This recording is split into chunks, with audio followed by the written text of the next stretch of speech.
जब जिले की सबसे बड़ी अफसर डीएम की मां नुसरत साधारण कपड़ों में एक गरीब महिला की तरह एक बड़े सरकारी बैंक में पैसे निकालने गईं, तब बैंक के सभी अफसरों ने उन्हें भिखारिन समझकर अपमानित किया। कोई सोच भी नहीं सकता था कि यह साधारण सी महिला असल में जिले की डीएम मैडम की मां है। सभी ने उन्हें तिरस्कार की नजरों से देखा और सोचने लगे कि ऐसी औरत इतने बड़े बैंक में क्या करने आई है। इसी बीच वो महिला धीरे धीरे काउंटर की ओर बढ़ने लगी। काउंटर पर कल्पना नाम की एक सुरक्षा गार्ड बैठी थी। वो बुजुर्ग महिला कल्पना से बोली, बेटी मुझे बैंक से पैसे निकालने हैं, ये रहा चेक। कल्पना ने चेक देखे बिना ही महिला को कहना शुरू कर दिया, तुम्हारी इतनी हिम्मत कैसे हुई बैंक आने की? ये बैंक तुम्हारे जैसे लोगों के लिए नहीं है। भिखारिन, यहाँ क्यों आई हो? ये बैंक बड़े लोगों का है, यहाँ बड़े बड़े लोगों के अकाउंट है। तुम्हारे जैसी औरत की तो ऐसे बैंक में खाता खुलवाने की औकात ही नहीं है। निकल जाओ यहाँ से, नहीं तो मारकर भगा दूंगी। महिला बोली, बेटी तुम पहले चेक तो देखो, मुझे 5 लाख रुपए नकद निकालने हैं। ये सुनते ही कल्पना गुस्से से आग बबूला हो गई। ये कोई मजाक करने की जगह है क्या? क्या सोच रही हो तुम जो कहोगी मैं मान लूंगी। तुम्हारे जैसी औरत की इतनी औकात ही नहीं। और क्या कहा, 5 लाख? जिंदगी में कभी इतने पैसे देखे हैं? जल्दी से यहाँ से निकल जाओ, नहीं तो धक्का मारकर बाहर फेंक दूंगी। ठीक उसी समय बैंक मैनेजर अपने केबिन से बाहर झांकते हुए बोले, कौन इतना हंगामा कर रहा है? कल्पना तुरंत बोली, कोई भिखारिन औरत है सर, जा नहीं रही है। बैंक मैनेजर गुस्से से बाहर आए और बिना कुछ पूछे उस बुजुर्ग महिला को एक जोरदार थप्पड़ मार दिया। थप्पड़ इतना जोर का था कि महिला लड़खड़ाकर जमीन पर गिर पड़ी।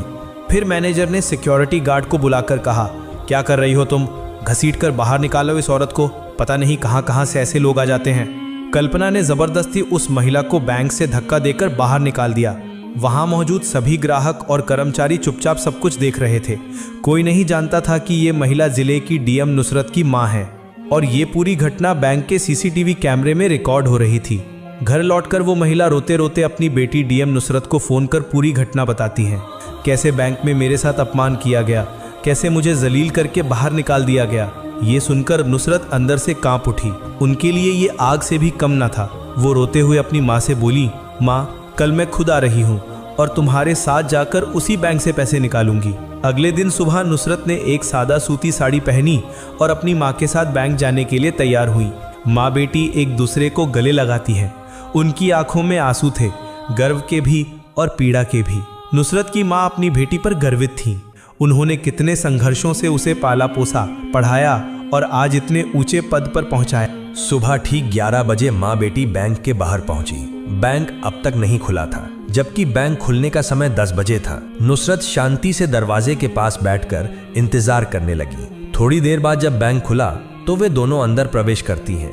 दोनों के कपड़े इतने साधारण कपड़ों में थे कि वहां मौजूद ग्राहक और कर्मचारी उन्हें एक सामान्य ग्रामीण महिला और युवती समझकर भ्रमित हो गए।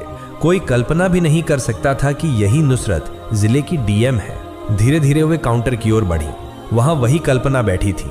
नुसरत विनम्रता से बोली, मैम हमें पैसे निकालने हैं, माँ की दवाई लेनी है और कुछ जरूरी काम भी हैं।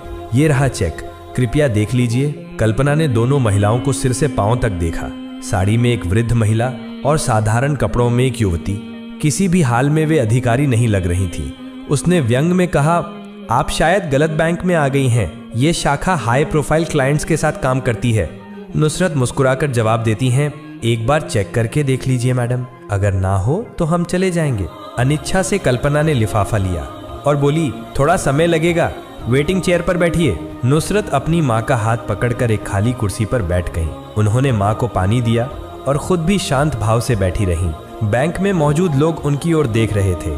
वहां आमतौर पर सिर्फ अमीर, यहाँ आमतौर पर व्यापारी, अफसर और प्रभावशाली लोग आते थे। महंगी गाड़ियों में, चमचमाते कपड़ों में। इसलिए साधारण कपड़ों में बैठी माँ बेटी सबको अजीब लग रही थी। चारों ओर कानाफूसी शुरू हो गई। किस गांव से आई हैं? शायद पेंशन के लिए आई होंगी। यहाँ इनका खाता होने का तो सवाल ही नहीं है। नुसरत सब कुछ सुन रही थी लेकिन शांत बनी रही। उनकी माँ थोड़ी असहज हो रही थी लेकिन अपनी बेटी का धैर्य देखकर खुद को संभाल लिया। कुछ देर बाद नुसरत ने कल्पना से कहा, अगर आप व्यस्त हैं तो कृपया मैनेजर से मिलने की व्यवस्था कर दीजिए, मुझे एक जरूरी बात करनी है। कल्पना झुंझलाकर फोन उठाती है और मैनेजर के केबिन में कॉल करती है। सर, एक महिला आई हैं, कह रही हैं कि आपसे मिलना है, भेज दूं? मैनेजर काम करते हुए झांक कर देखता है। सामने साधारण कपड़ों में एक महिला अपनी माँ के साथ बैठी है। उसे बिल्कुल भी अवसर नहीं लग रही थी। वो ठंडे स्वर में बोला, मुझे फालतू लोगों के लिए वक्त नहीं है, कह दो बैठे रहें। कल्पना बोली, आप वेटिंग चेयर पर बैठिए, सर थोड़ी देर में फ्री होंगे। नुसरत कुछ नहीं बोली, बस माँ का हाथ पकड़कर शांत भाव से बैठी रही। एक अफसर की मर्यादा और एक बेटी का धैर्य। नुसरत तब भी पूरी तरह शांत और संयमित थी, लेकिन माँ की बेचैनी और लोगों की कानाफूसी देखकर उन्होंने माँ का हाथ कस के पकड़ा और बोली, माँ, लग रहा है इन लोगों को कोई फर्क नहीं पड़ता, अब मुझे ही कुछ करना होगा। वो धीरे से उठी, साड़ी का पल्लू ठीक किया और सीधा मैनेजर के केबिन की ओर बढ़ गई। मैनेजर, जो अब तक कांच के पीछे से उन पर नजर रखे हुए था, घबरा गया। वो जल्दी से बाहर आया और नुसरत का रास्ता रोककर बोला, हाँ बोलिए, क्या काम है? नुसरत ने वो लिफाफा आगे बढ़ाकर कहा, मुझे पैसे निकालने हैं, माँ की दवाई लेनी है और भी बहुत काम है। ये रहा चेक, देख लीजिए। मैनेजर ने लिफाफा लिए बिना ही झुंझला कर कहा, जब अकाउंट में पैसे ही नहीं होते तो ट्रांजैक्शन कैसे होगा? तुम्हें देखकर तो नहीं लगता कि तुम्हारे खाते में पैसे होंगे?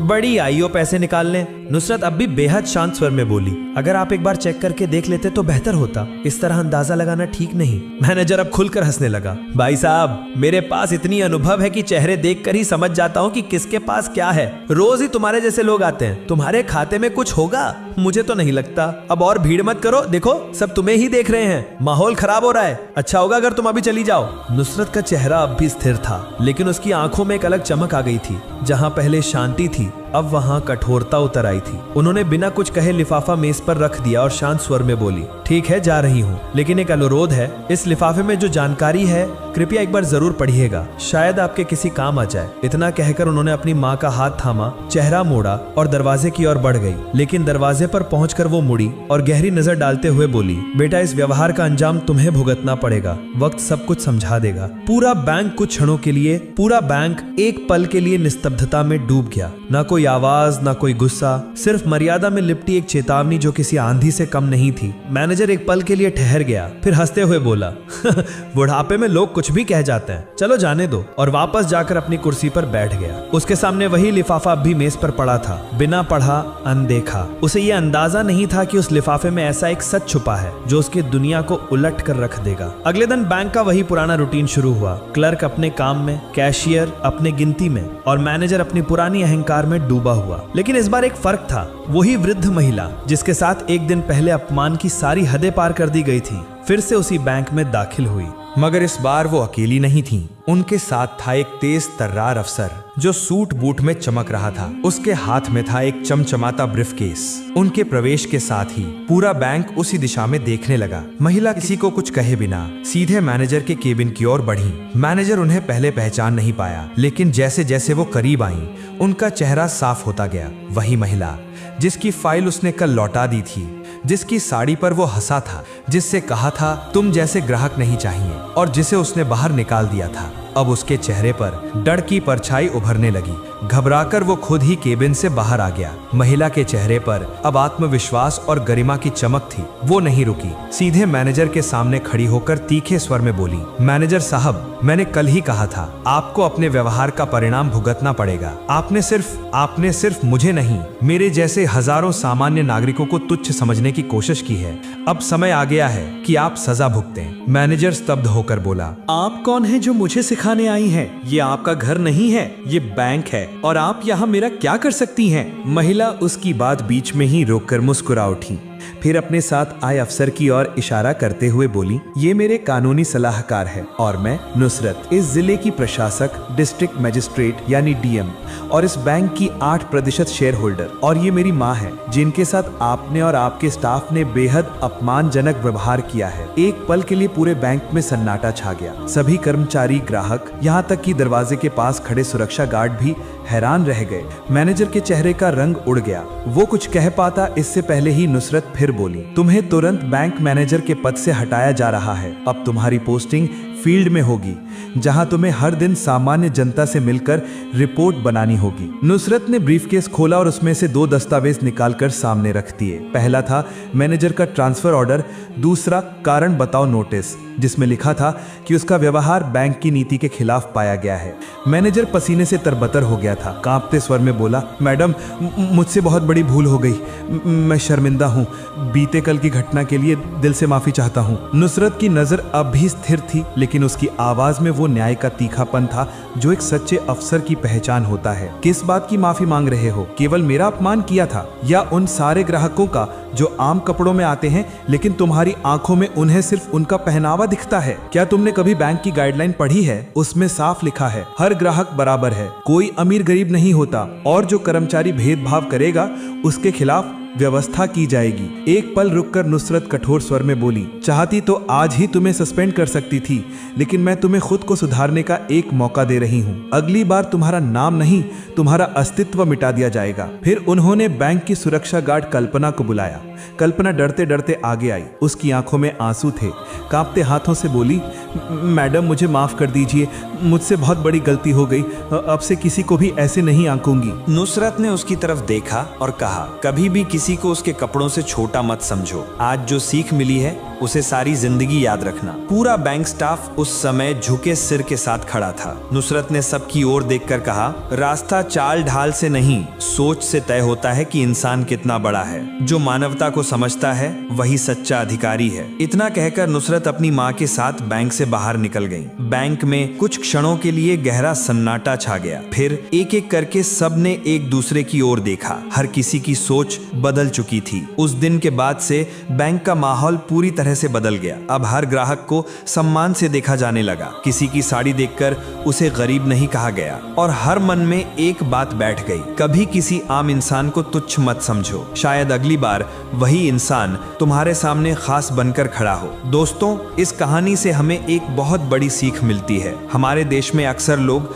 दूसरों को उनके कपड़ों, हालात या स्थिति से आंकने लगते हैं, लेकिन ये कहानी सिखाती है कभी किसी को उसकी सादगी या आमियत के लिए कम मत समझो। हो सकता है वो इंसान तुमसे कहीं ऊंचे पद पर हो या तुमसे कहीं ज्यादा सम्मान के लायक हो। हर इंसान को बराबर सम्मान देना चाहिए, चाहे वो गरीब हो या अमीर। इंसानियत से व्यवहार करना ही असली मानवता है। यही है हमारी संस्कृति, यही है हमारा गौरव। दोस्तों, आज की कहानी यहीं समाप्त होती है।